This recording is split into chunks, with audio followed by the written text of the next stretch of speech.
Masih bersama kami di Prime Market Highlights, pemirsa, pengembang game Candy Crush King Studio dikabarkan melakukan gelombang pemutusan hubungan kerja besar pada awal Juli 2025. Ya, sekitar 200 karyawan atau sekitar 10% dari total tenaga kerjanya terkena dampak kebijakan restrukturisasi. Studio pengembang game Candy Crush yang berada di bawah naungan Microsoft Gaming, King, dikabarkan melakukan gelombang pemutusan hubungan kerja atau PHK besar pada awal Juli 2025. Sekitar 200 karyawan atau sekitar 10% dari total tenaga kerjanya terkena dampak kebijakan restrukturisasi yang disebut-sebut sebagai bagian dari langkah efisiensi lebih luas di seluruh divisi Microsoft Gaming. Ironisnya, sebagian besar posisi yang dihapus kemudian diisi oleh alat kecerdasan buatan atau AI yang sesungguhnya turut dikembangkan oleh tim internal King sendiri. Langkah ini memicu protes dari para pegawai yang merasa kerja keras mereka justru dipakai untuk menggantikan keberadaan manusia demi efisiensi biaya operasional. Microsoft mengatakan kebijakan ini sebagai bagian dari upaya transformasi digital yang diklaim akan mempercepat produksi konten dan mengurangi biaya. Namun para kritikus menyoroti bahwa AI generatif sejatinya memerlukan proses feedback loop berkelanjutan dari manusia untuk menjaga kualitas game. Tanpa keterlibatan kreator asli, risiko munculnya bug dan konten yang terkesan repetitif justru meningkat, yang pada akhirnya dapat menurunkan retensi pemain. Dampak peristiwa ini tidak hanya dirasakan di markas besar King, tetapi juga memberi peringatan bagi industri game mobile global termasuk Indonesia. Berbagai sumber ada di channel. Pemirsa, Nintendo resmi mengumumkan pemeran utama film live action The Legend of Zelda yang telah ditunggu-tunggu penggemar di seluruh dunia. Shigeru Miyamoto, pencipta seri game legendaris ini, mengumumkan melalui akun X resmi Nintendo terkait dua aktor, Bro Bagason dan Benjamin Evan Ainsworth, yang akan berperan sebagai Princess Zelda dan Link.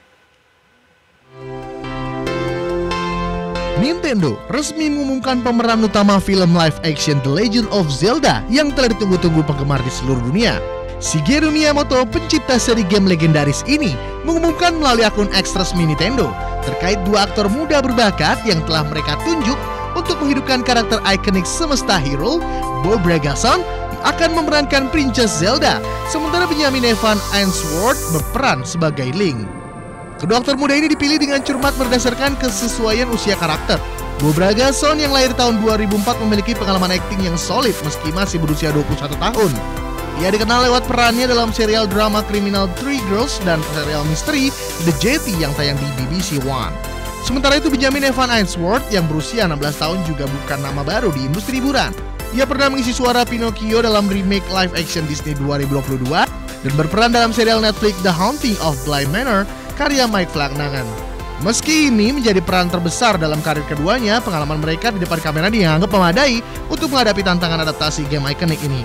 Film ini merupakan hasil kolaborasi antara Nintendo dan Sony Pictures dengan Wes Ball yang dikenal lewat franchise Maze Runner sebagai sutradara.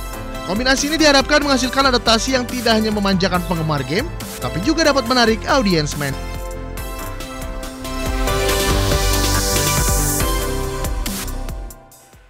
Ya, pemirsa, Rode, perusahaan Australia yang memproduksi mikrofon, resmi mengumumkan Rode Wireless Micro Camera Receiver. Ya, model receiver ini menjadi tambahan di ekosistem mikrofon Nickrable Rode Wireless Micro. Rode, perusahaan Australia yang memproduksi mikrofon, resmi umumkan Rode Wireless Micro Camera Receiver. Model receiver ini menjadi tambahan di ekosistem mikrofon Nickrable Rode Wireless Micro.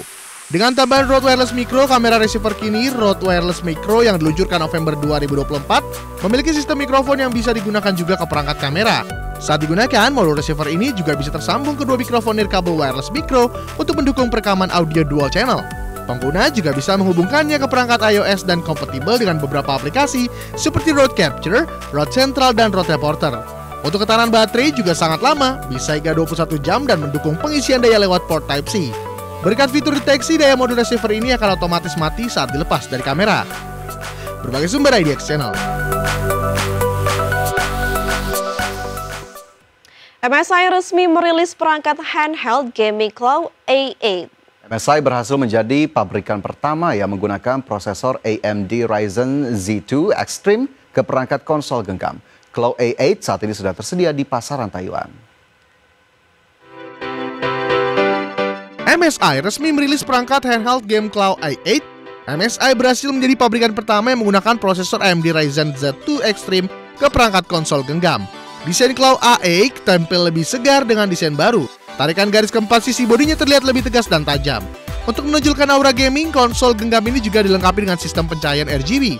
Layar berukuran 8 inci dengan resolusi 1920 x 12.000 pixel, menawarkan refresh rate 120 Hz mendukung VRR, cukup warna 100% sRGB, serta tingkat kecerahan maksimal 500 nits. Dari sisi daya, MSI membekali dengan baterai 6 sel berkapasitas 80 Wh yang cukup besar untuk kelasnya. Perangkat ini menjalankan Windows 11 Home dengan bobot sekitar 765 gram. Fitur lain MSI Claw i8 mendukung besaran RAM hingga 24 GB, ruang penyimpanan SSD, sistem pendingin cooler Bose Hyperflow, tersedia slot microSD, dilengkapi sensor sidik jari. MSI Claw i8 saat ini sudah tersedia di pasar Taiwan terlebih dahulu dengan harga pre-order sekitar $950 Amerika atau sekitar 15 juta rupiah. Berbagai sumber IDX Channel. Ya pemirsa, Huawei kembali ke puncak pasar ponsel pintar China untuk pertama kalinya dalam lebih dari 4 tahun. Pencapaian ini terjadi di tengah penurunan penjualan industri secara keseluruhan. Huawei kembali ke puncak pasar ponsel pintar China untuk pertama kalinya dalam lebih dari 4 tahun. Di mana Huawei berhasil mempertahankan pangsa pasar sekitar 18% pada kuartal 2 2025. Sementara para pesaing utama seperti Vivo dan Oppo mengalami penurunan. Sementara menurut data IDC, total pengiriman ponsel di China sendiri turun 4% menjadi 69 juta unit. Pembatasan ekspor Amerika Serikat memaksa Huawei mengembangkan teknologi sendiri termasuk chip berbasis AI buatan dalam negeri. Langkah ini membuat Huawei lebih tangguh dibanding kompetitornya. Perusahaan juga mengandalkan desain inovatif untuk menarik konsumen lokal. Pada 2024, Huawei merilis ponsel lipat ganda pertama di dunia dan perangkat berbasis sistem operasi Harmony OS. Perusahaan meninggalkan Android milik Google demi mengurangi ketergantungan pada teknologi Amerika Serikat. IDC mencatat pasar ponsel China mengalami penurunan setelah 6 kuartal pertumbuhan berturut-turut akibat berkurangnya subsidi pemerintah. Berbagai sumber IDX Channel.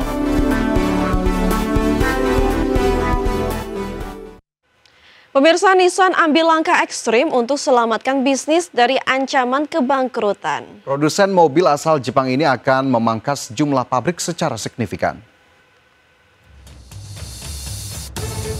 Perusahaan otomotif asal Jepang Nissan akan menutup fasilitas manufaktur dari 17 menjadi 10 pabrik. Pabrik utama di Oppama, Jepang akan berhenti beroperasi mulai Maret 2028. Produksi akan dipindahkan ke Nissan Motor Kyushu di Fukuoka sebagai bagian restrukturisasi global. Langkah ini mengikuti rencana Nissan untuk memangkas kapasitas global dari 3,5 juta menjadi 2,5 juta unit per tahun. Penutupan pabrik Shonan juga akan dilakukan pada Maret 2027, di mana Nissan ingin tekan biaya produksi dan perkuat keuangan perusahaan. CEO Nissan, Ivan Espinosa, menyebut keputusan ini sulit namun perlu diambil. Adapun Nissan hadapi penurunan penjualan di Amerika dan China serta beban utang besar. Perusahaan juga menjajaki opsi pemanfaatan aset dengan beberapa mitra, namun detailnya masih dirahasiakan. Berbagai sumber IDX Channel.